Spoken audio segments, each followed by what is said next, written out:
بسم الله الرحمن الرحیم. السلام علیکم و رحمة الله و برکاته. بینەران و بیسەران و خۆشەویستانی کەناڵی ئاسمانی پەیام،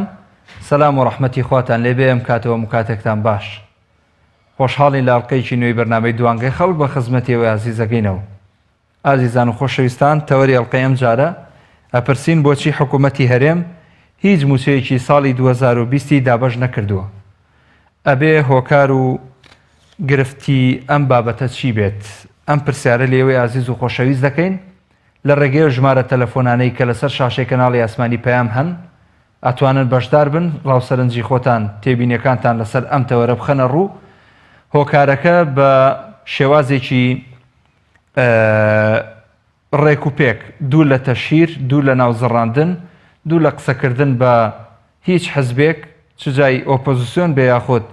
بەشدار بێ لە حکوومەت، بۆیە داواکارین بابەتیانە قسە بکەین لەسەر ئەم تەوەرەی ئەڵقەی ئەم جارەی دوانگەی خەڵک، بۆ ئەوەی تیشک بخەینە سەر و کێشە و گرفتانەی کە هاتوونەتە ڕێگەی فەرمانبەران و موچەخۆرانی هەرێمی کوردستان. معلومی هەموو لایەکە دواموچەی فەرمانبەران کە درابێت بە فەرمانبەرانی هەرێمی کوردستان لە ساڵی 2019 بوو، واتە موچەی ساڵی 2019 دراوە بە فەرمانبەران. تا ئێستا هیچ موچەیەکی بۆ ئەوەی واقعیانەتر قسە بکەم نازانم ئەگەر وەزارەتێک یاخود دەستگایەک موچەی ساڵێکی ئەم ساڵی تازەی وەرگرتە بێ ساڵی 2020 لە کاتێکا کە ئێمە لە مانگی چوارین و بەرەو ڕەمەزان ئەچین کە مانگێکی پیرۆزە. ئەم مانگە مانگێکە پڕە لە خێر و خۆشی بۆ مسلمانان بە تایبەت، و مەخابن لەم مانگە هەم فەرمانبەران موچەیان وەرنەگرتووە، هەم شتومە گران بووە. ئەمەش بۆ خۆی دوو گرفتی سەرەکیین ڕوبڕووی هاوڵاتیان ئەبنەوە، جا ئەوانەی مەعاش خۆر بن یاخود مەعاش خۆر نەبن و فەرمانبەر نەبن. بۆ ئەوەی زیاتر کات بێ ئێوەی ئازیز بدەم و قسەکانی ئێوە بەلای ئێمەوە زۆر گرنگە، هەندێک کۆمنت هەن، ئەو کۆمنتانەش ناوەنەوە ئەخوێنینەوە وەکو ئاماژەی پێکەن ئەو برایانەی کە لە پشتی کامێرە و لە ژووری کۆنتڕۆڵن، ئەڵێن تا ئێستا یەک وەزارەت معاشی ساڵی 2020 وەرنەگرتووە، واتە فەرمانبەران تا ئێستایەوە لە 2019 ئەژین، نهاتوونەتە 2020. ئیتر ئەمەش خۆی بۆ خۆی گرفتێکی گەورەیە. ئەو حکوومەتەی کە لە کاتی بانگەشەی هەڵبژاردن دەیان بەڵێنی بە هاوڵاتیاندا، هەر لە چاکسازی موچە، هەر لەوەی کە 30 ڕۆژجارێک موچە دابەش ئەکرێ، تەنانەت ئەوەی کە باز لەواکرا لە بانگەشەی هەڵبژاردنەکان موچە بۆ کابانی ماڵە بڕێتەوە، و دڵنیایی درا بە هاوڵاتیانی هەرێمی کوردستان بە هیچ شێوازێک موچەکانیان دوانەکەوێ. قسە لەگەڵ بەغدا کراوە کە گوایە بەغدا پابەندە بەوەی کە موچە بنێرێ و ئەمان نەوت بنێرن. ئیتر ئەمانە تا ئێستا هەر قسە و لەسەر وەرەقە و هیچی نەچوەتە ئەمری واقع و جێبەجێ نەکراوە. زۆر باشە، پەیوەندی وەرەگرم کاک مەڕوان لە سلێمانی، لە سەرگەڵ و سلێمانی فەرقی زۆر زۆرە. من غەڵەت وەرم گرت. کاک مەڕوان، هەم کاتت باش؟ هەموو کاتت باش. باشی، سپاس دەکەم. تۆ چۆنی برا؟ باشی؟ وەڵایی لەسەر تەوەرەکە دەمێ قسە بکەم بۆچی حکوومەت لە موچەی 2020 دابەش نەکردووە. بەڵێ فەرموو. بەڕاستی حکوومەت تا ئێستا ئەو موچەی دابەشیشی کردووە لە زیادە بووە. باشە. یعنی ئەبوو موچەی 2009 دابەش نەکانەوە کو 2020. بۆ؟ چونکە ئێمە میلەتێکی یعنی ئەومان قبول کردووە، یعنی قابلیشمانە کە مەسەلەن حکومەت دەزانێت ئێمە چی قابلمانە بۆیە ئەومان لەگەڵەکە، ئەگەر نەزانێ یعنی قبوڵی نەکەین ئەومان لەگەڵ ناکە. وای اینجا یعنی بەکەی لە هەر شوێنێک کە شتێک بکەیت سەرەتا ئەو شتێک کە ئەیکەی یعنی ئەبێت پرۆژە پلانێکی هەبێ بووی. بەڵێ. حکوومەتیش یعنی پرۆژە پلانی هەیە بۆ خەڵک، ئەزانێت کە خەڵک قابلی ئەوەیە توانێت خۆشمان قسە ناکەین، ینی قابل قبوڵمان کردووە. ینی حکوومەت ئێستا ئەوە شاتۆتە سەرەوە کە ئەڵێ بۆچی ئێمە ئەو موچەیەشمان لە بەلاشداوە بە خەڵک هەر قبوڵێتی. یعنی حکوومەت پەشیمانە لەوەی کە هینۆز دەشیداوە. بەڕای تۆ بەتەشی پەشیمانە. ئەزانی بۆچی؟ چونکە ئەگەر بی داونەشیدا هەر وەکوێ وەگێکە خۆ خەڵکە قسە ناکە بەڵێ بڵێ جا بۆیە داواکارم لە خەڵکە قسە نەکە هەر ئاوا لە ماڵەکانی بمێنێتەوە هەر ئاوا چاوبەرەژێری حکوومەت بێ هەتا بوو حکوومەتی بە خێر و بە سەدەقە لە چ ڕۆژجارێک لە 50 ڕۆژجارێک لە 6 ڕۆژجارێک موچەیەک دێداتێ و ئەویژەڵە خوانەی بڕێت تا دەست خۆش بێ سوپاس بۆ پەیوەندەکەت کاک مەروان کاک زاناوەرەگرم لە شاری کەرکووک سلام و رحمة الله وبركاته چۆنی کاک زانای جان باشی؟ سپاس دەکەم برای گەورەی مەمنونم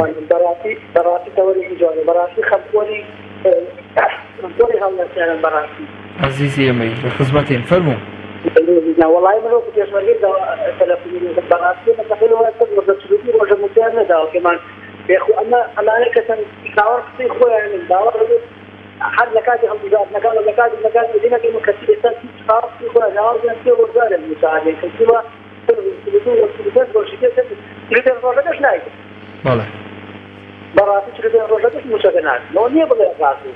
براسي خدايا معنا بردوني أمن نفوشية وأمل أمن نفوشية براسي نفوشية كيف نفوشية لما ما تعرف تقول والله تقولي بايو تقولي نعم. بله. جانا والله تقول وانا رفع كذا كي أتيه بقى سلام أم كان ضوء بجردانا الدنيا ثانية براسي خداي خو ماله. لا بريان خبرش كان خبرات أول بيدم نبي. بله. دەسەکان خۆش بێ کاک زانای جان زۆر سپاس بۆ پەیوەندەکەت ئەچمە لای کاک بڕیار لە ڕانیە سلام ورحمة الله وبركاته باشی مامۆستا چۆنی کاک بڕیار جان باشی سپاس دەکەم دەستپۆشی و بەرنامە و دیەکەم ئینشاڵڵا سەرکەوتو و سەرفرازن ئینشاڵڵا زۆر بەڕێزی مەمنونین وڵی مامۆستا سەبارەت بۆ موچەی زیندانی سیاسی ئەمە قسە بکەم تا ئێستا موچەکانیان وەستا و هیچ موچەیەک نەدراوە هیچ زیندانیانی سیاسی بەڵێ ئەگەر داواکاریەکشمانەیە ئەگەر بەرنامەیەک لەسەر ئەم موچەیە دابەزێنن زۆر مەمنون دەبین بە نوێنەری یعنی بانگشتی کاک ئەحمەد ڕوونکردنەوەمان باتێ کاک ئەحمەد مام ڕەسوڵ ئەحمەد مام ڕەسوڵ بەڵێ ئەو نوێنەری گیری زیندانی سیاسی داواکاری یعنی ئێوە بەرنامەیەک دابەزن وەک داواکاریەک مەمنون نەبین بەڕاستی لەمڕۆدا هیچ کەسێک لەسەر داواکاری یعنی هیچ کەسێک داپۆکیمان لێ ناکات لەسەر زیندانی سیاسی بەڵێ تا ئێستا شخصێک نهاتۆتە سەر هێڵ قسە لەسەر موچەی زیندانیانی سیاسی بکە کە تا ئێستا وەستا و دابەش ناکرێت کاتی خۆی ئەم حکوومەتە لەسەر ئەوە دروست بووکە زۆربەی ئەوانە بە شەهیدی زیندوو ناو دەبرێن و کەچی ئێستا موچەکانیان وەستێنرا و دابەش ناکرێت یعنی باڕوونکردنەوەمان بنێ یعنی بۆچی موچەکان وەساون بۆچی لە بەغدا بۆتی 25 ساڵ لێرە 10 ساڵە باش دەستە خۆش بێت سپاس دەکەم کاک بڕیار خۆش بێ زۆر سپاس هەر بژیت خوارد لەگەڵ کاک کاردەوەرەگرم لە سلێمانی سلام ورحمة الله وبركاته کاک کاردوو جان دەستخۆشی بەرنامەکەتان لێگەم زۆر سپاس دەکەم هەر بێەوەی بی دەستان ساوێتایی دەنگتان لەگە بەنگی خەڵکە بووە دەستخۆشی لێنم دەستی تۆ خۆش بێ هەمیشە لەگەڵ هاوڵاتیان نبووە الحەمدولله سەبارەت بە موچێ دابەش نەکردنی خۆی ئەگەر سێری وڵاتە بکەیت نەهاتێکی زۆری هەیە و بەرەمێکی زۆری هەیە و ئەمانە لە 26 ساڵی ڕابردوو هەتاکو ئێستا چاوەشەکاریەکەن سینارۆ بۆ خەڵکەکان کاتە کوژن لەگەڵ خەڵکە خەڵک هەیە قەناعەت ئێستاش باوەڕکە قەناعەت خەڵک قەناعەتیان پێیەکە یعنی ئەو بەزارە خەڵک تەلەفۆنەکە لێرە دەردەدڵەکە زۆر کەسەی ئێستاوە زانی ئەمانە کوردایەتیەکان ئەمانە دیفاعەکان خەڵکە پارێزن ئێستاش خەڵکە یاروات تێگەیشتووە دەبێ ئێمە کۆمەڵگەیەکین هەرەوەی قساکەین دەوێ دەبی دڵمان لە تەلەڤیزۆنەکانەکەین زاری وایە ئەچینە تەکسیەکەەوە باسی سیاسەتەکەین ئەچینە دوکانێکەوە وەڵڵای ئێمە بەس قسەمان پێ من پێم باشە خەڵک ئیتر ئەوەی تر بەس بێت بەرنامە نەماوە لەسەر موچە نەکرێت بەرنامە نەماوە لەسەر نەوت نەکرێت بەرنامە نەماوە لەسەر داهاتی خەڵک نەکرێت یعنی خەڵک لە گوزەرانێکی زۆر خراپە من ئێستا خۆم حالێن چەندها ماڕۆزانم باوەڕ و قەناعەت لە خەڵک پەیوەندی بۆ کردوم یعنی داوای قوتویە شیری کردو بۆ مناڵەکەی داوای دایبی کردو قوتویە شیری لە ماڵمانێ فرێ مناڵەکەم بکەوە باشە يعني معقول اما في صور وزاره ماليه خير خوزي بابريا وزاره التوزيع والماليه معناها شباب وتجاوزات تدريك ومالاتي المفقر الفقراء ده اما خير خوزي بابريا هو بيني تندي برنامج هي وبرنامج بانولي برنامج بشير قوم الوزاره لا انجليزي زيكي بدل واقع برنامج انا هي كومالي خير خوزي كهيا وزاره اداريه معناها معقول على اما قيدان الى كورونا اذا شوفوا خصخانه كان هر خير خوزي وتي كردوا فالاستيانكيه خو بخشا باور كتبي فرسارغاني خصخانه خو بخشا لا كورونا يكشي قاش مثلا دي فرورش نيوي وانا بيرجو غريبه زي بابا الريوه ايتو حكومتي تيجيش بله دەست خۆش سپاس دەکەم ئەوەنە کاتی گەژمێنێ بۆ هەر بژیت کا کاردۆ سپاس بۆ پەیوەندەکەت هەر ساقبی کاک خالید وەرەگرم هەر لە سلێمانی السلام عليكم. سلام ورحمة الله. دەستخۆشی تەوەری بەرنامەکە لێکم کاک محموود. سپاس دەکەم کاک خالید جان. دەست خۆش بۆ تەوەری بەرنامەکەت بەڕاستی لە جێ خۆیان بوو. ئەزیزی بەڵێ. برای بەڕێزم بەنسبەت موچەوە من وەکو فەرمانبەری قساکەم کەوا نزیک تقریبا بە 40 ڕۆژە بێ ئەمە موچەما وەرنەگرتووە. بەڵێ. حکومەتی هەرێم موچە بەو شێوەیە کە دابەز ئەکا یعنی هەموو خەڵگەڕێ ئەوە باش بزانێ حکومەتی هەرێم ئەڵێ چاوەڕێی بەغداین پارەکە بنێرێ. بەغدا ئێستا حاڵی حاضر موچەی مانگی 4 دابەژەکە. حکومەتی هەرێم پارەکەی وەرگرتووە. بەڵام دەستی بەسەرا گرتووە دابەشی ناکات. يعني أبي خلق أمر راسية باش بزاني من تناقم يعني خلق بو خوي لي بيت نكردو يعني براسي حتى خلق بيت السجادة خو بيشاندان كا نارزاي درب بري براسي يعني ما وزعنية ما مصايكا فرمان بريتا كاك محوجان بله راست جا مثلا أمن خوشية وكارنتينا كدني خلقيش يعني بو حكمتي هرين بو بيانو كخلقي لما لو سجن كد چل دانه روش خلچی لمالو سجن کدووە بەبێ ئیش بەبێ کار بەبێ ئەوەی لە تێنانی بۆ دابینکە بەبێ ئەوەی لە کرێکی کارەبا خۆش بێ بەبێ لە کرێی ئاو خۆش بێ یعنی بەڕاستی ژیان و گوزارانی خەڵک بۆ شێوەی ناڕوات یعنی ئێستا حاڵی حاضر ئەوە مانگی پێنجە موچەی مانگیەک دابەش نەکراوە بەڵێ وایە يعني من تێناگەم خەڵک بێدەنگی لە چی کردووە یعنی ئێستا حەق بۆ خەڵک هەڵوێستی بۆ هاتاتە سەردادە مانگەتی بکردایە والله بالله ام دەسەڵاتە دزوجەردەیە يعني مەگەر خۆی گەورە بەیەد و خۆرەتی خۆی لە ناویان بەرێ ئەمە حاڵ نییە ئەم خەڵکی تیامەوە زاننی ئەم خەڵکی تایە جوان دەستە خۆش بکە خالیت زۆر بۆ پەیوەندەکەت کاک جەمال وەرەگرم لە شاری هەولێر أكرم محمود جان السلام عليكم. وعليك السلام ورحمة الله وبركاته. باش كاك جمال جان سپاس دەکەم. سپاس بۆ جەنابێت. والله كاك محمود هەمومان دەزانین حکومەت بۆ موچەی کەوزاناکە یعنی ئەوە بما محامي حكومة يا دفاع لحكومة كينان حالة سابق بلان وابدانم أوي كقدار بي حزناك قبل السر به إنسان لو دنيا دا حزناك قدار بي حكومة كان الدنيا بهمان شيوا چونك أجل حكومة سيدي براستي وانا كإيوانان برزشي وكو زنابتو برزشتو كنالشتر الرحمة الله حكومة بقريب خلق يشيش حوار كابلين مدي إلا برسان مراتي بلان ديارة حكومة لدى في دانية خوا شاهدة أمجوكو أو خلقي معاش سمايا بلان كاسفيش دكام تنقاري إطلابهم كالوي حكومة كيكم مراتي بهنو دنيا نابكم وچون كان وزيري چي كورد کچە کوردێکی کورد کە تەمەنەکەی 4 ساڵ بێت تاکە نعلێکی بەسەری هەموو دنیا ناگۆڕمەوە چونکە بەڕاستی ئەوەی کە ئینسانێکی نیشتیمان پەروەر بێت دەبێ میلەتەکەی خۆی لەسەر چاوەی هەموو شتێک دابنێ کاکە مەحموود جان چونکە ناکرێت ئەمە لە پێناوی پارەی هەموو خەڵکی بەڕەش و سپی تەماشا بکەین و ئەو هەموو خەڵکە شۆڕشی کردووە ئەو شەهیدانەی کە ڕۆیشتون هەمووی بەبادان لە پێناوی 4 دینارێ دەڵێم خوا شاهیدە ئەمیش معاشم هەیە لەو حکومەتە بەس بەو شێوەی تەنگاو نادەم چونکە ئەمن بەزانین نەک ئەمن زەنابیشت کە ڕۆژنامە نووسی و کای ئینسانێکی ڕۆشنبیری دەزانی حکومەت بۆ معاش نادا بەڵام جەنابەت معارەزەی ئەو حکومەتەی مەجبوری دەبێ ئەو شتە بکەی لەگەڵ ڕێزی حرمەتی تایبەتیم بۆ جەنابەت و بۆ تەواوی جێگرانی تەلەڤیزیۆنی پێیان سەر هۆرد و چاوم کاک جەمال سەر هەردوو چاوم سپاس دەکەم گەلێ بەڕێزی ئێمە ڕای جەناویشت و ڕای ئازیزانی تریشمان هەر قبوڵە ئەوە نەبێ هەرگوێ لەوانە بگرین کاڵن موچەنیەوەم حکومەتا بێ بڕوە ڕای جەنابیشت هەر ڕێزدەگیراوە ئێمە سوپاس دەکەین ڕای خۆتە و زۆر ئازادی زۆر تەبیعیە ئێمە بەلامانەوە زۆر ئاساییە بەعکسەوە من خۆشحاڵ بووم بە پەیوەندێکت ئەچمە دووس خوورماتوو لەوێەوە کاک عەبدوڵڵا وەرەگرم ئەم کاتە باش بەڕێزم هەموو کاتت باش کاک عەبدوڵڵا گیان باشی حەیاتم تەوەرەکەت لێکم بەڕێزم وەڵای تەوەرێ باش بژاردووە چاوەکەمی برای گەورەی لە خزمەتم وا مەفەقتان گەیان ڕەبی وەڵا براگەم مەسەلەی موچە نەهاتن دەستخۆشی لە ئێکێتی و پارتیەکەم وەڵا هێشتانە زیاد چێ و پارادەنە خەڵک لەبەر زانین بۆچی کاک مەحموود گیان بەڵێ ئەم کورد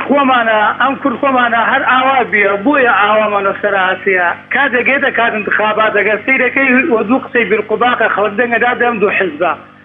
وەڵی ئەگەر خەڵک دەنگ نەدات ئەمانە ڕاو بۆ سەرسووقی دەنگدان ئەمانە ئاوا لە خەڵک ناکەن تو هەر سەیریکە ئەنم بۆ نمونە شەڕی ناخۆ ماڵ نییە لە کوردستان نەفەرێکی نەکوژا تازە لە وەرتیە نام لەکوێ لای ڕانێ بەرامبەرێکیانکردنێکیان هەمنا خەڵک بۆ نەکوشت خەڵکیش بۆیان نەکات ئیسەوەم بێڕاتبیەوە بەس بانەیەکیتی پاری تەخەلێک بن چی خەڵکی ڕاشەڕیان بۆگا بۆیە دەستخۆشی لە پارتیەکێ دێگەم ئەو ڕات بەگەشت 6 وەرجارێکدان هەندێک دێنە خەڵک بەخوا خەڵک گەرەکیایەتی خەڵک داهاتە لێم وەزعەیە ئەگەر خەڵک گیرە دەوێت لە کورتان ڕاپەڕی لێگات بەس 6 سەعاتێ ناگرن بەخوامانە بەس 6 سەعاتێ ناگرن بەس خەڵک بێژم چی بڕەقسە لە کەناڵ نایە بیکەی وەڵڵای بێزم بۆ تێ خەڵک بێغیرەت بیە خەڵک وای لێ هاتێ نییە وای لێ هاتەیە ئەم حکومەتەوە کەیف خۆی وە ناموسی وە شەرەفی وە کەرامەتی وازیەکان ناوەرە قسە بکات یعنی بەشەر کورۆنە بێکوژە لەوە باشترە خەڵکم بێغیرەتێ قبوڵ کات ئینسان چۆن یەکجاری وا بێغیرەت بێت تو پێغەمبەر ساسە مەڵێ ئەڵێت نابێت ئینسانی بسومان لە کونیەکە دوو کەرمار بدا پێوە جابرای بەرزمێکێتی پارتی ئەفەرمێ لا يلدغ المؤمن من الجحر مرتين لا رحمة لدايك وباوكت دايك وباوكت أي تخوا قناح نيا خلق ومانا بخلص يدي أمانة تشين أمانة دوبنا مالا بقرآن دابر اللي عم باش دور روزناكن بخواي پروردگار كابلا غير دابر باش دور روزناكن دوبنا مالا كاك عبد الله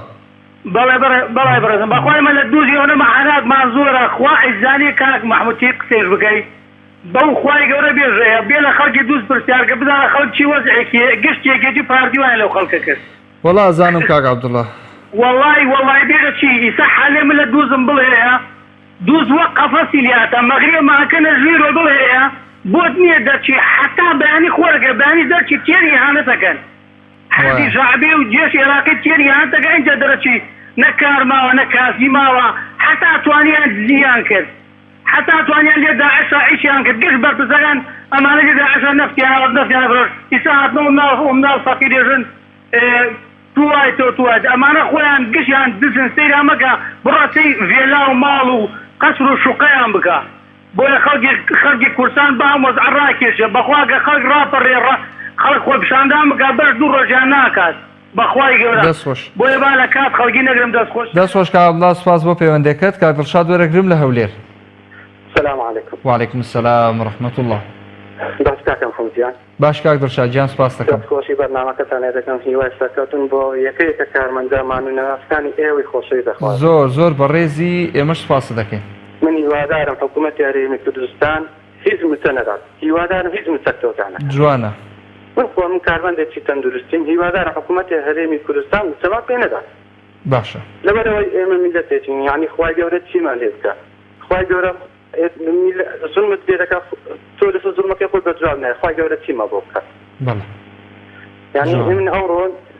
19 مانگە 39 ڕۆژە موچەما وەرنەگرتووە 39 ڕۆژ. بەڵێ. ئاخر بەس بزانم ئەگەر ئەوانە تۆزێک ئیمانیان هەبایە تۆزێک زەڕێک ئیمانیان هەبوایە ڕوا دەکەی ئاوایان نەبێت. تۆزێک ئیمانیان هەبوایە. بەزە من دەنێم ئەوانە لە خوای گەورە ناترسن فکری ڕۆژی دوایی ناکەنەوە لەگەڵ ئەوەش باچیان بە هیچ نییە باچیان بەوەی نییە من تۆ دەنجا پێ بدەین یان دەنجا پێ نەدەی ئەوانە خۆیان دەردەچن بەڵام من لە ژیانی خۆم لەگەڵ ڕێزم پەرژیم لێ بۆ خەڵکی هەرێمی کوردستان لە ژیانی خۆم خەڵکی هەرێمی کوردستانم ئەوە بێغیرەت نەدیوە بەداخەوە یعنی بەداخەوە بەڕاستی بەداخەوە يعني تاكيد بجوابنا إلى صحة ما في خود روز قتلوا تسبي ندرس أنا بيجي لو هناك أنا إنسان اللي ضلي أوانا ضلي أنا وقت بردا هوادارم خواجة إما بيد الصلاة فلان خواجة ولا بيد الصلاة هوادارم خواجة انتقام كان يود بقري توا بالتأكيد الدنيا شنو خواجة انتقام اللي ود بقري إن شاء الله إما مظلومين إما ظلم مالي ذكري واي هم ما ظلم مالي ذكري بلان إن شاء الله دبي هم كتك بعد زيادة الدكاترة نقدم هم كتك دبالي شرسي بلان يظلم إلى أسرية إن شاء الله خواجة ولا انتقام اللي ود بقري إن شاء الله خواجة ولا تولي أو ملتي دوانا دكاترة آمين إن شاء الله رئيس بو يبي رئيس خواتنا قبل دەست خۆش کاک دڵشاد گیان سپاس دەکەم کاک محەممەد وەرەگرم لە شاری سلێمانی کاک محەممەد ئەم کاتۆ باش هەموو کاتت باش قوربان باش سپاس دەکەم دەستخۆشی بەرنامەکە لێ یەکەم سپاس دەکەم لە خزمەتم فەرموو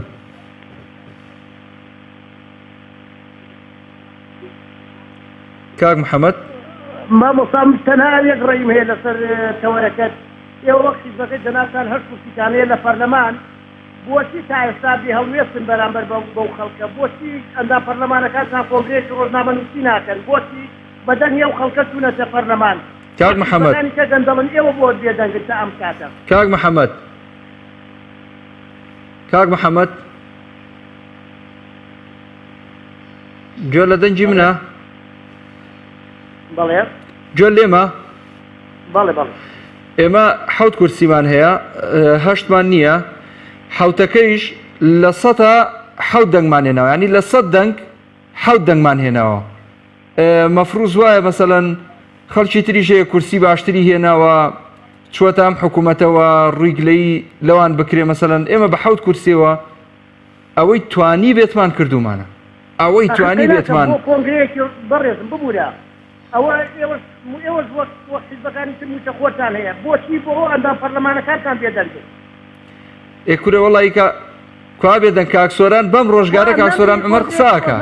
بەستن ئەمە پێزمانە یاری بە قوتی و خەڵکاکەن یعنی ئەوان گەندەڵن ئێوەش بۆ بێدەنگن تا ئەم دەقەیە وەڵی ئێمە بێدەنگ بینیتر معنای وایە کەس قسەی لێ نەکردووان بابەت ئەگەر ئێمە بێدەنگ بین بە تەوەرێکی ئێوە خۆ بتەوەرەکەتان خراب نییە بەڵام بە تەوەرێک و تەوەرەوە حەل نابێ تاکەی ئەندام پەرلەمان بێدەنگ دەبێت بەڵێ بەڵێ بەڵێ دەست خۆش بێ سپاس دەکەم دەست خۆش کاک محەممەد سپاس بۆ پەیوەندێکت بەڕای من کاک دابانیەک دەخا بەڕای من ئەوەندەی کە فراکسیۆنی کۆمەڵ بەڕاستی دیفاعی لە قوتی خەڵک کردووە و لە موچە خۆران کردووە بەم ڕۆژگارە لە ڕێگەی کەناڵی ئاسمانی پەیام و سۆشیال میدیا و فەیسبوک و فراکسیۆنی کۆمەڵی ئیسلامی لە فەیسبوک و کاکسۆران عومەر و چێ نەماوە قسە لەسەر ئەم بابەتە نەکا هەموو ئەندام پەرلەمانەکانی کۆمەڵی ئیسلامی بە تایبەت کاکسۆران عومەر بەم ڕۆژگارە لەسەر شاشەی تەلەڤیزیۆنە و قسەش بەم حکوومەتە ئەڵێ بەڵام ئیدی چی ئەڵێ مەسەلەن بەرپرسانی ئەم حکوومەتە بەداخەوە تەڕ نابن شعوریان ناجوڵە بەرامبەر بەم خەڵکە هەڵوێستێکیان هەبێ مەعاش بدەن بڵێن با ئەم خەڵکە داماوە چی دیتر مەزلوم نەژی بەم وەزع نەژی نازانم وەڵحاصڵ تەوەرمان ئێمە ئەمڕۆ بۆیە دیاری کردو بۆ ئێوە قسەی دڵی خۆتان بکەن هەمومان بۆ خۆمان وامان حساب کردووە هەرێکێک لە ئێمە سۆران عومەرێکین دەینە سەر شاشاوی لە دڵمان نایخینە ڕوو و ئەم سەکۆ ئازادەمان بۆ ئێوە کردوێتەوە بۆ ئەوەی ئێوەش هەر کەسە و لە لای خۆیەوە بە قسەیەک بە جۆرێک لە جۆرەکان گزارش لە ڕای خۆی بکە و باز لە حەق و حقوقی خۆی بکە پەیوەندی وەرەگرم کاک ئالان لە شارە زۆر سڵاوت لێبێ کاک ئالانگیان حکوومەتی هەرێم بۆچی موشە دابشکات بەڵێ بۆچی دابشی کات یعنی وەڵی نازانم بۆچی دابەشی کە دابشی بکات با دابشی نەکات قەچکە خۆ خەڵکی بێدەمە و خەڵکیش ناڵێ من جەگەن لە ماڵەوە ماڵ و ناڵەکەم داوایشم لێ نەکەن دەوانی بەدە هۆشداری دەچمە بازاڕ شتێک بێنمەوە دەبێت لە ماڵ و منداڵەکان داواکەن لە باوەک خێزان داواکات لە هاوسەری کە ئەوە پێویستە ئەوە بەڵامە بێ خەڵکیش داوا بکە خەڵکە بێتر پێویستە خەڵک بێتە قسە و قسە بکات یعنی کاتی نەما تاو لە سلووی خۆی دەرچوو بەڵام ئەو خەڵکیش کە وەکو تێبینین لە جەنابتان ئەبێ سمتان زۆر فراوان بێ ئەو قسانی کە کاک محەممەد پێش من کردی قسەکانی جوان بووە خەڵک ئێمە بەشێ بڵێن لە دوای خوای گەورە هیچ پەناوشتێک نییە کەناڵی کێ و کەناڵی جەنابتان نەبێت ئێوە هیچێک بوون لەو حیزبانەی کە لە هەڵبژاردنەکانی پێشوا تەنها حیز بوون کە کورسیەکانتان زیایی کرد ئەمە پێویستێ ئاگاتان لەوە بێ ئەمە جگە لە فەخری خوا هیمەتی ئەو خەڵکەیە تەنها بوون کە کورسیەکانتان لە پەرلەمانی کوردستانە لە هەڵبژاردننی پێشوا کە هەڵبژاردنێک بێشێک بوون هەڵبژاردنە سەختەکان کە کورسیەکانتان زیایی کرد ئەبێ بێدەنگ نەبن ئێوە پەیوەندی بکەن بە وەزیری داراییوە کە پەیوەندەکەی بەدەست دەبوو کە وتیوێژی نەکرد بڵێن بە خەڵکی بڵێن بەغای کشتی بڵێن کە پەیوەندیمان پێوە کردو قسەی نەکردو پەیوەندی بڵێن بە کاک عەلی حەمەد ساڵح ئەو کاک عەلی حەمەد ساڵحی کە ئەیوت بە تەنها تەنکەرە ئاویش بفرۆشتن بەسی موچەیەکە دەبانکن کاکە پەیوەندی لەگەڵات بەسن کە پەیوەندی نەکرد جوابی نەبوو بڵێن خەڵکی نەجەماڵی خەڵکی کوردستان پەیوەندیمان کرد بە فڵان و بە فڵانەوە جوابیان نەبوو وتیان بەشداری ناکەین کاک سوان عمەر بانکردنەوە دیسان قسە بکات بانکن بەس سوان عمەر یە قسە بکات با قسە بکات هەموو شوێ بانکن با قسە بکات با ئەو خەڵکە هەموو شتێک بزانێت ئێستا خەڵک لەمە زیاتر یعنی موچەوتیان ئێمە پاشکەوتی موچە ناکەین و وەزارەتی دارایی و وەزیرەکان باڵیان فشکردەوەیتر على ئاساس موچە پاشکەوت ناکەن و ماشەڵا لەم حکومەتەی تر هیچ کێشێکی نییە خۆزگە پاشەکەوتیان کردایە ئێستا پاشەکەوتی موچە لە فەدا پەنجایە پاشەکەوتی سەر موچەی خەڵک لە فەدا پەنجا پاشکەوت کراوە بەس خەڵک بەخۆی نازانێ خەڵک دوومانجارێ موچەوە ناگرێکەوەتە موچەکەی بە لە فەدا پەنجا پاشکەوت کراوە خۆزگە لە فەدا سی تر پاشکەوتیان کردایە و بەهاتایە شکستی حکومەتەکان ڕابگەیاندایە و ئێتر باڵیان فش نەکردێتەوە کاتێ لە کوبنەوەکە لێبوونەوە هاتن وا باسییان نەکرد باڵیان وا فش کردەوە ژێر باڵیان سێ کەسی پێچوو داواتان لێکم کەناڵی پەیام برایانی کۆمەڵی ئیسلامی سنتان فراوان بێ بۆ قسەکانی خەڵک بەس ئێوەن قسە بکەن من پێم وایە کاتی ئەوە هاتووە تەواوی ئەو کەسانی کە لە حیزبەکانی ئۆپۆزیسیۆن جاری باسی گەندەڵی حکومەتیان نەکرد ئەوە بۆ ئەم حکومەتە ئەمی شێکی فاتر کە چوویتە پاڵی و بووی بە شەریکی زمانە بەسوێ تێ ناکەم کە چوویتە پاڵی و بووی بە شەریکیان ئیتر زمانە لاوە بێ ناتوانێت قسە بکەی نازانم خوای گەورەمە چی نەکە بەم یەکێکی فاتی بزوتنەوەی گوڵادم ئەوێت چی بۆ قسە ناکات وەزیر دارایی پرسیاری لێگەن ئەڵێن چییە موچە ئەوانەی کە لە فەیسبووکا باسەکە لە منیش نازانم تۆ ئیشت چییە وڵا وەزارەتی دارایی هەر نابن یەک کەسی بەسە هەن بە تیارگەی خۆمەوە چەند لەو بیرایە موچەکانیانم بۆ بانکەکان و بۆ شوێنەکان دابەشێکم ئەمە بەس پارێ کوشتە هیچی تر نییە لەبەر من ئاخر پەیام واخر قسەم داوا لە کەناڵە خۆشەویستەکەی جەنابتان دەکەم داوا لە حیزبەکەش دەکەم کە کۆمەڵی ئیسلامیە یەکێکە لەو حیزبانەی وەک ئاماژەم پێ کرد تەنها حیزب بوو کە ژماری کوشتەکانی زیایی کرد ئیتر لەمە تەنانەتر نییە خەڵک چیشەوە لە ماڵەیە بەس ئاوە بوو بەس ئاوە بیبیخوا ئیتر ئێستا قسە نەکەن کەی قسەکەن لەبەرەوەی کاتی نەماوە و داواتان لێکەم داواکەن لەو حیزبانەی کە لە ساڵانی پێشوا باسی گەندەڵی و باسی دزی و باسی سەوت و سامانی ئەم خەڵکیانە کرد باعثە بە 50 جارێکی موچە دابشکەن من سوپاسان دەکەم کاک مەحموودی خۆشەویست داوای لێبوردنەکەم ئەگەر قسێکم کردبێ و گرتبێ لەبەرەوەی پێشیناڵێ دۆستمەوەی ئەم گرێنی و دژمنمەوەیە پێمەکەلێنێ لەبەرەوە من قسەکانم دۆسۆزانیە بەرامبەر بە جەنابتان و بە حیزبەکە و بە کەناڵەکەش کردم زۆر داوای لێبوردتان لێکەم وەڵا لە خزمەتین کاگالەنجان سوپاس دەکەم تێبینی و قسەکانت هەمووی لە جێ خۆیەتی ئێمە مەمنونین وەکو ئیمامی شافعی فەرموویەتی سوپاسی کەسێک ئەەکەم عیبەکانی خۆم عیبعارەکانی خۆم وەکو دیارەک پێشکەشم بکاتەوە رحم الله امرئ أهدى لي عيوبي هەڵە نەبم ئەمە وتێکی ئیمامی شافعی ڕەزا و ڕەحمەتی خوای لێبێ ئێمەش بۆ خۆمان هەروامان پێ باشە کە ئەگەر خواریەک خێچیەک خەلەلێک نوقسانیەکمان هەبێ خەڵکی بێت ڕاستمان کاتەوە چونکە بە دەردی جەنابەت فەرموود ئێمە بە دەنگی ئەو خەڵکە کورسیەکی پەرلەمانمان زیاد کردووە لە کۆتا ئینتیخاباتە فرت و فێڵاویەکە ئەوە ئیتر خۆی بۆ خۆی معلومە کە خەڵکی هاوسۆزی هەیە لەگەڵمان بەڵام ئەوە جوان ناکا کە ئێمە سەلاحیاتی ڕەهامان هەبێ بین ئەم شەقام و ئەم ئاراستەی ئەم شەقامە بگۆڕین بەرە و هەمووی بکەین بە ئۆپۆزیسیۆن ئەوە بە ئێمە ناکرێت چونکە خەڵکی زۆر لە هەرێمی کوردستان مستەفیدە لەم حکوومەتە لە هەردوو حیزبی دەسەڵات بۆیە ئەوەی کە لە توانامانە بووە لە ڕابردووە ئەگەر کاکسۆرانیش ئەوەی لە توانایە بووە کردوێتی ویشەڵا بەردەوامیشین کاک سەرکەوت لە سلێمانی وەرەگرم.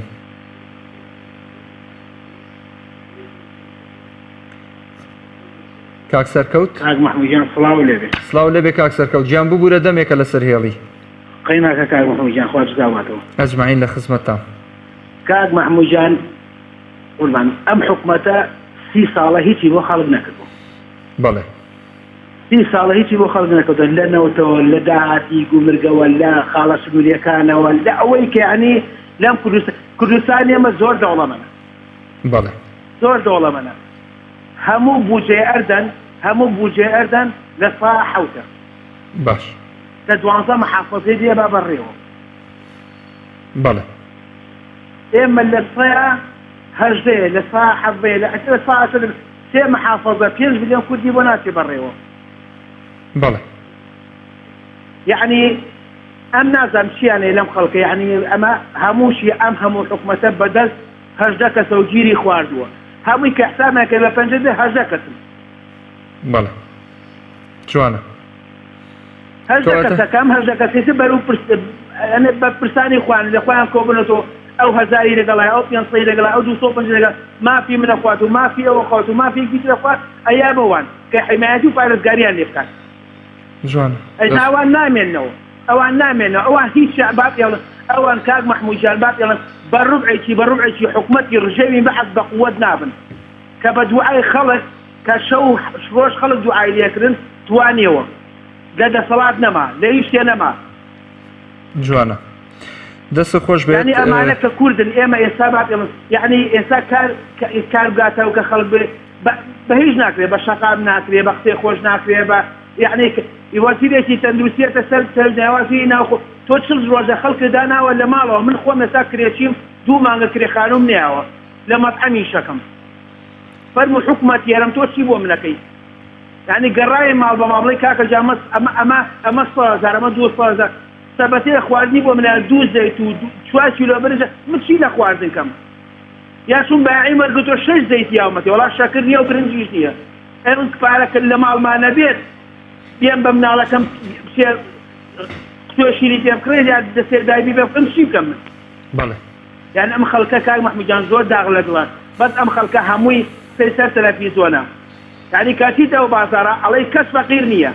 هەمووی گیرفانی پڕ لە یعنی گیرفانی پڕ لە پارە کەس هەمووی قسەی سەر تەلەڤیزۆنە. بەڵێ بەڵێ یعنی کە قسەیری خەڵکەکەی بەس کە یعنی هیواش ئێستا وایە فەقیرە ئێستا من فەقیرم فەقیرەکەم چۆنە کە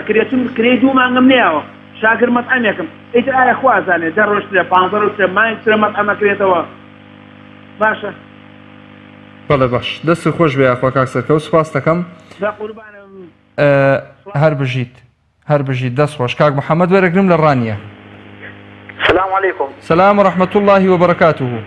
باش ماڵ سەرجان بەڕێزی. سپاس دەکەم زۆر بەڕێزی قوربان فەرموو. ممنون سپاس. کاش خۆم ئەو حکومەتە حکومەت نییە حکومەتێکی نونەوەڵێ بەڵام بەتایبەتی گۆڕانەکە زۆر تەماشا دەکەی وەزیری گۆڕانە موچە نهاتووە موچە لەوێت کە تەماشا دەکەی سەبەبی وەزیری داراییمان بۆ چێ بەسەراحەت. جوانە. ئێوە دەسۆشی لێوە دەکەم بەڕاستی هەڵوێستم زۆر ئیجابی بوو بەتایبەت کاک سۆران بەڵێ کاک سۆران بەڵێ بەڵام تەماشا دەکەی ئەو گۆڕانە کە دێگوڕما کابراگی ماڵ دەکەینە مەعاشخۆر و وەڵا با باسی هیچ کەسێک نەکەین باشە کاک محەممەد گیان با هەر لە قسەکەمان لەسەر ئەو خەڵکەیە کە ئەم حکوومەتە بەڕێوە ئەبەن با ئاوا قسەکەین. وەڵای ئەو حکوومەتە بەرەوەی من تەماشا دەکەی یعنی ژیانی خەڵک بەڕاستی لەو پەڕی خراپیدایە وەک پێویست نییە تەماشا دەکەی خەڵک ژیانی نییە لەو کەرنتی و کەسی وایە بۆ نمونە کرێکارێک شتێک تەماشا دەکەی تا ئێستا ئیشی نەکردەوە خەڵکی لە ژووریان کردو بەبێ بۆی هیچ ئەوە چی بۆ ئەوەکەن ژیانێکی شایستەی بۆ دابین کرد بەڵام ئەوە نەبێ تەماشا دەکەی وەزیرەکەی بەڵ لەسەر وەزیری دارایی کە دەڵێ موچە دەوڵە نازانم ئەی تۆ چی لێوێ کاش خۆ. بەڵێ بەڵێ زۆر باشە لە کاتم گرتی کاک مامۆدیە ئەو دەست خۆش بێ سوپاس دەکەم. کاک دابان پەیوەندەکان ئەگەر ڕابگری سوپاس دەکەم یەک لەحزەیەک دوای باوکی دابان پەیوەندەکان ڕابگرە مەمنونە بم. باوکی ماکوان لە بازیان دوایەوە پەیوەندەکان ڕاگرە. بەڵێ باوکی ماکوان ماوەساگیان سڵاوی خوا لێوێ سڵاوی خوا لەبێ باوکی ماکوان سڵاوی خوا لێوێ لە خزمەتتان زۆر بەڕێزی چای منی دەستخۆشی تەوەرەکە لێکم ڕێز خۆشەویستی بۆ بەڕێز بۆ کارمەندانی کەناڵی پێیان زۆر مەمنونین زۆر سپاس مامۆستاگیان ئەمە پیشەی ئێستانێ براو شدینەکەم بۆچی تا ئێستا حکومەتی هەرێم هیچ موچەیەکی 2020 دابش نەکردووە خۆ هەرم موچێنێ برا جوانەکەم ئەمانە 30 ساڵە موچەی خەڵکە خۆن بۆ خوا تۆ توانی پێ بڵێ کاموچیان وەکو وڵاتان دابش کردو کاموچیان وەکو وڵاتێکی جیهانی داوە بە هەڵگشتیبانی خۆیان برای بەڕێزم من ئەمە قەت بە حکومەتی نازانم ئەمە دوو لایانی سیاسی کاوە دەسەڵات و هێزی چەک و خەڵکیان عەقڵی خەڵکیان کردیوە جا لەوە مشکلەکەی ئەوەیە کە ئینسان عەقڵی کردرا زۆر خەتەرە مامۆستا محموود بەڵێ هەڵگشتیبانی ئەمە عەقڵی کردرا من پێم سەیرە برایکی بەڕێزگرەی لە ئۆپۆزیسیۆنەکە بە تایبەتی لە کۆمەڵی ئیسلامێکە بۆ من هەر شێرە تەمدەری ئەوەش نیمە چیا یعنی من سەڕەحەت قساکەم بەڵام گوناحە گرەی لە کۆمەڵی ئینسانی پێ کە سەرا هەڵوێستی توانێ بووە هەتا ئێستا بتوتری خاڵی لاوازی نەبووە لە پەرلەمانیش و لە قەزی حکومەتیشا بەڵام بەداخەوە بۆ دوو حیزبی دەسەڵاتدار نازانم پاش 30 ساڵ ئەمانە بەتەمایەتی چیم هەموو داهاتاتن بۆ شوێ بەربەخۆ هەرە برن چینە هەموو سەرساڵایی و خەڵکاکەن 30 ساڵە نەوت بەکێشەکەن بۆ وڵاتان داهات ناوخۆ ئەخۆن داهاتی خاڵە سروودەکانە خۆن پارەی نازانم چەندها ملیار هەبوو ئەلفاڵی شنیاباران هەمویان خوارد لەوانەیە لە قەزەی نەخۆشی کردناشە کۆمەڵە پارەیان خواردەکان محموود بەڵێ دەست خۆش باوکی ماکوان ئەیانەیە چی پارەی حەپەلوشی گەنەدی خۆن هیچی تریاکیان ڕستنی ئەمە قەزە حکومەتیان نازان دەست خۆش سپاس بۆ پەیوەندیەکەت سپاس بۆ بەڕێز دەست خۆش بێ جا خۆشەویستان زۆر مهمە وەختێک کە خەڵکێک گلەیی ئەکا یاخود بۆ نموناڵێ کۆمەڵی ئیسلامی بۆ دەنگی نییە یاخود بۆ ئێوە کۆپۆزیسیۆن کورسیەکتان زیادی کردووە تا ئێستا هیچتان نەکردووە یان قسە ناکەن منیش دوجار قسەی خۆمم کرد کەوتم کاک سۆران عومەر بەم ڕۆژگارە لەسەر شاشەی کەناڵی ئاسمانی پەیامە لە ڕێگەی فەیسبووکی خۆی و تۆڕەکانی ترەوە پەیامی خۆی گەیانوە ئەوە کاک سۆران عومەرم لەگەڵە با خۆی قسەتان بۆ بکە کاک سۆران سەلامی خوا لێبێ سەلامی خوا لە ئێوە لە بینەرانی بەڕێز مامۆستا محموود سپاس دەکەم کاک سۆران گیان خەڵکێک پەیوەندی ئەکا ئەڵێن کاک سۆران عومەر بۆ قسە ناکا لەسەرەوەی کە موچە دابەش ناکرێت بەناوی خوای بەخشندەی میهرەبان وەڵاجا ڕەنگە کەم کەس هەبێ بەقەر ئێمە قسەی جددی لەم بابەتە کردبێ بەڵێ ئەو کاتێک کە خەڵکێک دەیگوت دەستکاری موچە ناکرێ و دڵنیاییەدا لەوەی حکوومەتی هەرێم دڵسۆزی خەڵکە و موچە ئەدا لەمە کاتە بە خەڵکی کوردستانمان وێت بەڵێ دەستکاری موچەکان بە 45 و 50 و 60 ڕۆژ جارێک موچەیەکە دەن و ئەم حکوومەتە ناشەفافە ئەم حکوومەتە گەندەڵی دای ڕزاندووە و خەڵک قبولی چارەکە موچەی کرد بۆیان چووە سەر بۆیە ئێستا من و تۆ لە 94 قسە ئەەکەین ئەم حکوومەتە ئیفلاسە نەیتوانیوە موچەی مانگی یەکی ئەم ساڵ دابش بکە و تەنها موچەی مانگی 12 ساڵی ڕابردووی داوە هەر میلەتێک ئەمەی قبول بێ هەر میلەتێک بێدەنگ بێ لەمە حەقە موچەی نەدەیتە و ئەو دەسەڵاتە باش ئەم میلەتەی بۆ دەرکەوتووە کە بەو جۆرە هەموو زوڵ مستەمێکی قبول کردووە دوجار نانبڕینیشی هاتە سەر بۆیان چۆتە سەر ئەوەی گلەی لە ئێماکە لە 100 کەسی خەڵکی کوردستان ئەوەی هاتووە بۆ دەنگدان نەک ئەوەی کە نەهاتووە بۆ دەنگدان 7 کەسیان دەنگی داوە بە کۆمەڵی ئیسلامی بەڵام کۆمەڵی ئیسلامی بەقەر 7 کورسی دیفاعی لەوان کردووە و حەقی وتووە و بەرامبەر بە حکوومەت وەستاوەتەوە بەڵام بەداخەوە ئەوە خەڵکە ئەم ستەمکارەی هەڵبژاردووە و دەنگی پێداوە تەجویریشی بۆ کردەوە ئێمە نین لە حکوومەتی ئێمە بەشدارین لەو حکوومەتە کێ بەشدارە لەو حکوومەتە و 93 کەس لە 100 کەس دەنگی بەکێ داوە بۆ ناچێ یەخەی بگرێن یەخەی ئێمە ئاگرن کە ئێمە دیفاعمان لەو میلەتە کردووە دیفاعمان لە قوتی کردووە ئێمە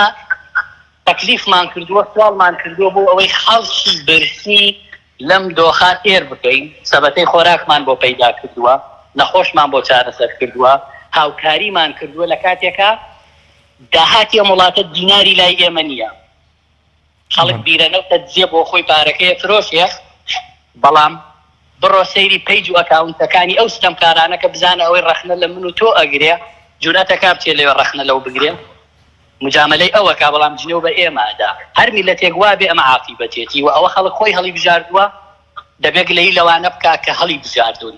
دەبێ گلەیی لەوانە بکا کە قوتی ئەم وڵاتەیان لای و خۆیان هایلای بەژین و ئەوانیش ئەچەوسێننەوە ئێستا خەڵکیان ناچار کردو لە بابە بەس بە عارەبانە لێخوڕم ڕێم بدەن عارەبانەکەم پاڵێم بەڵێ بۆ ئەوە خەڵکە حکومڕانێک هەڵە بژێرێ بۆ 4 ساڵ دوای گلەی لە ئێماکە خەڵک 45 کورسی و 21 کورسی دەنگی بەکێداوە بانیوەشی تەزویر بێ ئەوەی تری کێ ئەوەی تری ئەوانن کە ملیۆنێک و 250,000 کەس موچە وەرەگرێت ئەمە 19 چوارە موچەی ئەم ساڵی وەرنەگرتووە کە مانگی چوارە موچەی مانگی 12 ساڵی ڕابردووی وەرگرتووە ملیۆنێک و 250,000 کەس یەک هاوار بکەم کوردستانە دەنگ لەداتەوە بۆ ئەوەی ئەمانە گوێیان کەڕەبی بیسن بەڵام نایبیسن هەریانەوە فراکسیۆنی کۆمەڵ بە تەنیا بتوانێت بەرامبەر بەم هەموو ستەمکارە کە ئەم هەموو جونگەی حکومڕانیان لە نەوت و لە پارە و لە چەک و لە هەموو جونگەکانی حکومڕانی بەدەسە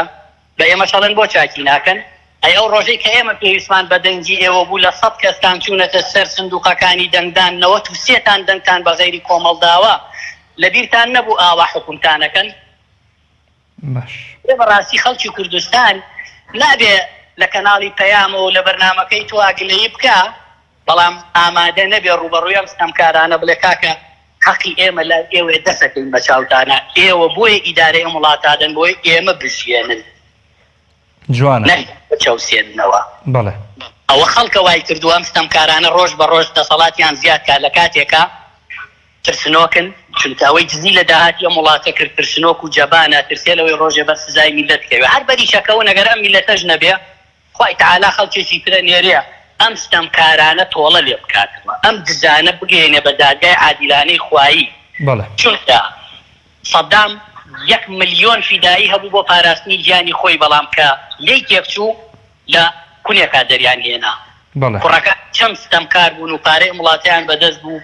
چەسانەوەیان پێکرد بەڵام کە لێی تێکچوو خوای تەعالا لێی تێکدا بینرا چی لێهان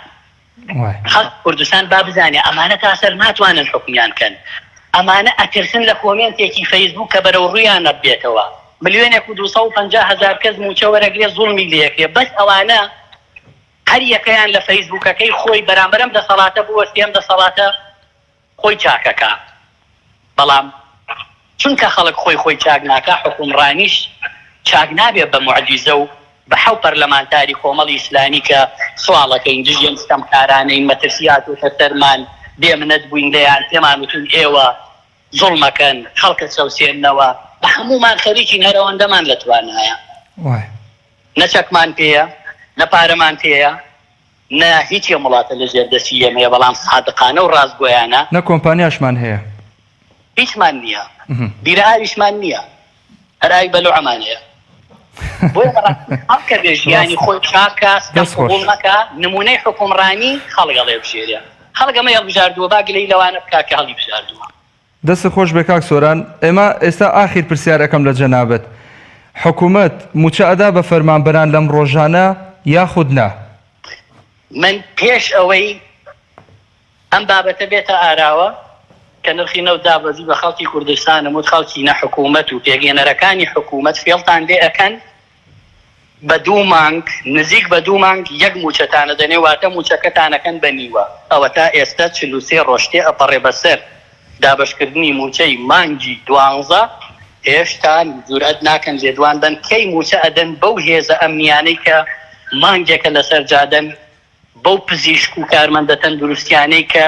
مانگێکە لە ئەرکان لە بەرامبەر ڤایرۆسێکی وەها مەترسیدارە بۆیە من پێم وایە حکوومەت بێمنەتە بێباکە لەبەرەوەی خەڵک هەمووی قبول کردووە و موچە نزیکەکەنەوە لە 2 مانگ بۆ یەک موچە ئەوە تا ئێستا شانازیە کە پێشتر هەیان بۆیان و ئێمە بەسی ڕۆژارێک موچادەین ئێستا 43 ڕۆژارێک تێپەڕیوە لێدوانیش نادەن بڵێن کەی موچەی مانگی یەکی ساڵی 2020 لە 19 چوارە ناتوانن ئەمە بڵێن بە خەڵک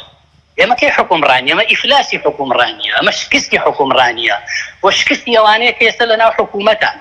و شکستی ئەوانەیە کە حکوومەتیان پێگەێناوە حکوومەت بەم عەقلیەتە ناڕوا بەڕێوە بەم تەسەڕوفە ناڕوا بەڕێوە ئەوە تا خەریکن شەڕی تر و لاوەکی و جەبهە و یەکتر کوشتنیش دێنە سەرشانی خەڵک بۆی خەڵک موچەی لە بیر چێتەوە بڵێ کاکە بە شەڕ مەکەن مەمنوع. ئەمە هەمووی لە پێناوی بەرژەوەندی خۆیانایە، لە پێناوی چۆن کوردستان زیاتر کۆنتڕۆڵکەن، پاوانیکەن، بزنس زیاتر بکەن، دزی زیاتر بکەن. دەست خۆش بە کاک سۆران. من سپاسی جەناب دەکەم. دەست خۆش کە ئەو حەقایقانەی خستە ڕوو بۆمان کاک سۆران کە ڕەنگە من نەمتوانی بێ وەکو خۆی بیگێنم و لە مستەوای بەرپرسیارەتی و ئەو ئاستەیانی من بتوانم هەندێک قسە بکەم. کاک سۆران ئەوەی کە لە ژێر بەڕە بوو خستێ سەر بەڕە وەکو هەمیشە، ینی ئەوەی کە وتراوە دووبارەی کردەوە و سپاسی ئەەکەم، سپاسی ئێوەش ئەەکەم، سپاسی پەیوەندەکانتان ئەەکەم. 5 دقە کاتم لەبەردەستماوە کۆمنتەکانتان نەخوێنمەوە بۆ ئەوەی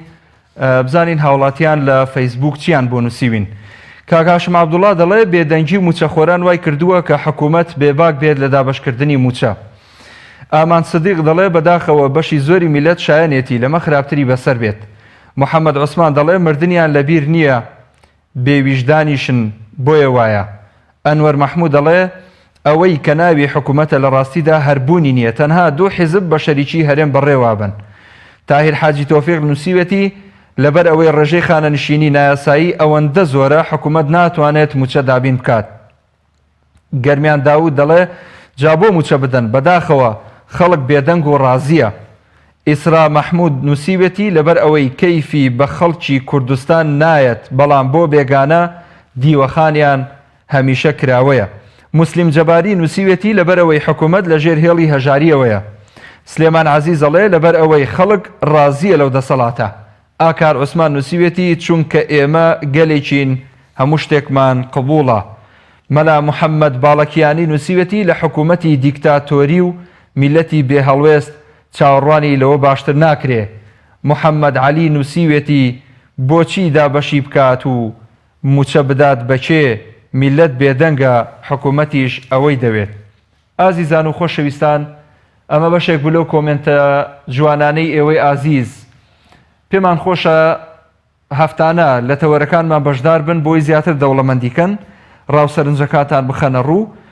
سپاسێکی بێپیانم بۆ خۆشەویستانەی کە پەیوەندیان پێوە کردین. سپاسم بۆ کاک سۆران لەو مداخلەیەدا تیشی خستە سەر کۆمەڵێک خاڵی گرنگ لە دابەشکردنی موچە و سپاس بۆ ئەو هاوکارە خۆشەویستانەی لە پشتی کامێرەکانەوە توانیویانە ماندوونە ناسانە شەو ڕۆژ بکەنە یەک بۆ ئەوەی ڕاستی وێنە وشە و